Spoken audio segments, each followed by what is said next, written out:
حدیث عشق کی روشن کوئی تفسیر لکھ دیں گے، جبین کفر پہ ہم نعرہ تکبیر لکھ دیں گے، اور ہمارے رگوں میں ہر دم حسینی خون رستا ہے، جہاں کربلا دیکھیں گے ہم شبیر۔ اجمیر کے خواجہ غریب النواز نے اشعار کہے تھے، فرمایا تھا شاہ اس حسین بادشاہ اس حسین، دی اس حسین دی پناہ اس حسین، سردار ناداد دستے درے دستے یزید، حقہ کے بنا لا الہ اس حسین۔ خواجہ غریب النواز سے میں نے پوچھا، اے خواجہ غریب النواز، آپ کی شاعری کے اندر میں آپ نے امام حسین کو کیا کہنے کی کوشش کی ہے؟ تو خواجہ غریب النواز نے اپنی شاعری میں فرمایا تھا کہ اگر کسی کو بادشاہ دیکھنا ہے، شاہ دیکھنا ہے تو امام حسین کو دیکھ لے، اگر دین کو سمجھنا ہے امام حسین کو سمجھ لے، اور امام حسین دین بھی ہیں، دی است حسین، امام حسین دین ہیں، دی پناہ است حسین، اور دین کے بچانے والے بھی امام حسین ہیں۔ سردار ناداد دستے درے دستے یزید، امام حسین نے سر نہیں دیا یزید کے ہاتھ میں، اپنا سر یزید کے ہاتھ میں ہاتھ نہیں دیا، سردار ناداد درے دستے یزید سر تو دے دیا لیکن ہاتھ یزید کے ہاتھ میں نہیں دیا۔ حقہ کے بنا لا الہ الا حسین، حق کی وجہ سے، کلمہ توحید کی بلندی کی وجہ سے، کہ اللہ کی جو ہے توحید کی بلندی کی وجہ سے امام حسین نے اپنا سر تو دے دیا، لیکن ظالم کے آگے، یزید کے آگے، ابن زیاد کے آگے اپنا ہاتھ نہیں دیا، سر کو نہیں جھکایا۔ اب بریلی کے تاجدار امام اہل سنت مولانا احمد رضا خان کیا فرماتے ہیں؟ کیا بات رضا اس چمنستان کرم کی، کیا بات رضا اس چمنستان کرم کی، زہرا ہے کلی جس میں حسن و حسین پھول۔ ابھی فرماتے ہیں میں دنیا میں میرے دو پھول ہیں، حسن و حسین میرے دنیا کے دو پھول ہیں۔ تو بریلی کے تاجدار نے فرما دیا زہرا ہے کلی جس میں حسن و حسین پھول۔ ہمیں تاریخ کا مطالعہ کرنے سے پتہ چلتا ہے کہ بھارت کی دھرتی پر جب انگریزوں کی حکومت تھی، چاروں جانب سے انگریز حملہ ور ہوئے تھے، ظلم اور جبر کے آگے انسانیت گھٹنے ٹیک چکی تھی، ہر طرف کالا بازاری کا بازار گرم تھا، انسانیت کے نام پر انگریز لوگوں پہ ظلم تشدد کے پہاڑ گرا رہے تھے، ہر جانب آہو بکا کا ماحول تھا، ظلم و زیادتی کا ماحول تھا۔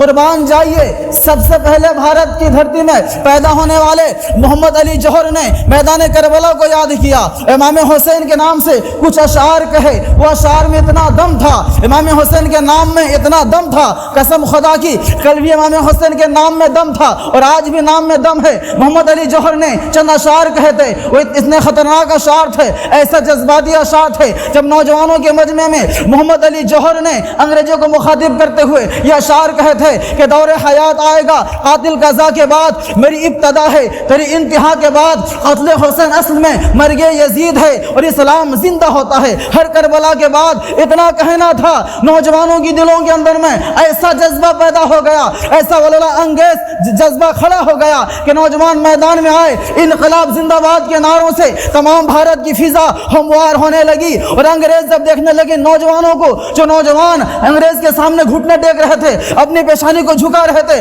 آخر نوجوانوں کے اندر میں یہ جذبہ کہاں سے آ گیا، انقلاب زندہ باد کے نعرے کہاں سے آ گئے؟ انگریز پریشان ہو کے مجبور ہو گئے، جو کہنے لگے نہیں یہ جذبہ کہیں اور سے نہیں آیا، یہ جذبہ ایران اور روم سے نہیں آیا، یہ جذبہ کربلا سے آیا ہے۔ سبحان اللہ۔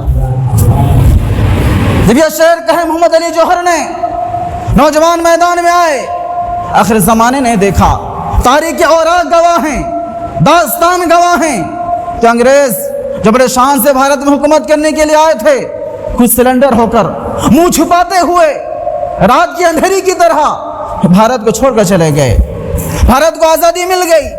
تو کہنے کا مطلب یہ ہے کہ میرا امام حسین کے نام میں وہ انقلاب ہے، امام حسین کے نام میں وہ تاثیر ہے کہ آج بھی اگر نوجوان امام حسین سے محبت کرے، امام حسین کے کردار کو سمجھے، امام حسین کے اخلاق کو اپنا لے، امام حسین کے صبر و رضا کو اپنے دامن سے باندھ لے، زمانے کی کوئی طاقت نہیں، دنیا کی کوئی حکومت نہیں، دنیا کا کوئی سپہ سالار نہیں جو غلام حسین کو جھکا کر دکھا دے کیونکہ اس کا نسب نامہ اگر کربلا کی دھرتی سے ملتا ہے، اس کا خاندان امام حسین کے خاندان سے ملتا ہے، تو یاد رکھے زمانہ تو جھک سکتی ہے، دنیا گھوم سکتی ہے، لیکن امام حسین کا چاہنے والا غلام حسین جو ہوگا جھک نہیں سکتا، سر تو کٹا سکتا ہے، سر کو جھکا نہیں سکتا۔ میرے آقا امام حسین کی محفل میں کئی طرح کے لوگ شامل ہو گئے۔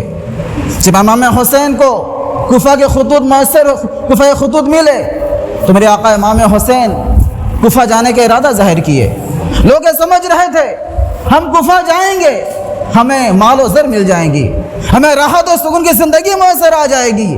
میرے آقا حسین کوفہ جانے سے پہلے اپنے بھائی مسلم بن عقیل کو کوفہ روانہ کر دیے۔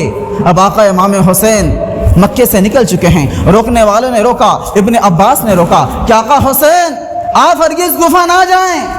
کوفہ کے رہنے والے لوگ جو اپنے آپ کو شیعان علی کہتے ہیں، آپ کے بابا کو قتل کرنے میں ان کا ہاتھ ہے، امام حسین آپ ہرگز کوفہ نہ جائیں۔ ابن زبیر نے روکا، عبداللہ بن عمر نے روکا، ابن عباس نے روکا۔ اے امام حسین، اے آقا حسین، اگر مجھے معلوم ہوتا کہ میں آپ کے سر کے بال کو تھام لیتا اور آپ کو کوفہ جانے سے روک دیتا، میں ایسا ضرور کرتا، آپ ہرگز کوفہ نہ جائیں۔ میرے آقا حسین نے کہا، مجھے بلانے والوں نے بلایا ہے کہ حسین، کوفہ والے کسی کو اپنا حاکم امیر نہیں مانتے، آپ کو اپنا حکیم مانتے ہیں، آپ کو اپنا امیر مانتے ہیں۔ اگر آج آپ کوفہ نہیں جائیں گے، اگر آج آپ ہمارے کوفہ تشریف نہیں لائیں گے، کل قیامت کا دن ہوگا، آپ کا دامن ہوگا اور ہمارا ہاتھ ہوگا۔ ہم آپ کے نانا کی بارگاہ میں شکایت کریں گے کہ یا رسول اللہ، کوفہ کے رہنے والے مسلمان آپ کے نواسی کو دعوت پیش کی تھی، آپ کے نواسی کو بلایا تھا کہ ہم آقا حسین آپ کوفہ چلے آئیں، ہم آپ کو اپنا امیر مانتے ہیں، اپنا حاکم مانتے ہیں، لیکن آپ کے نواسے نے کوفہ آنے سے انکار کر دیا، کوفہ نہیں آیا۔ تو آقا حسین آپ کے پاس کیا جواب بنے گا؟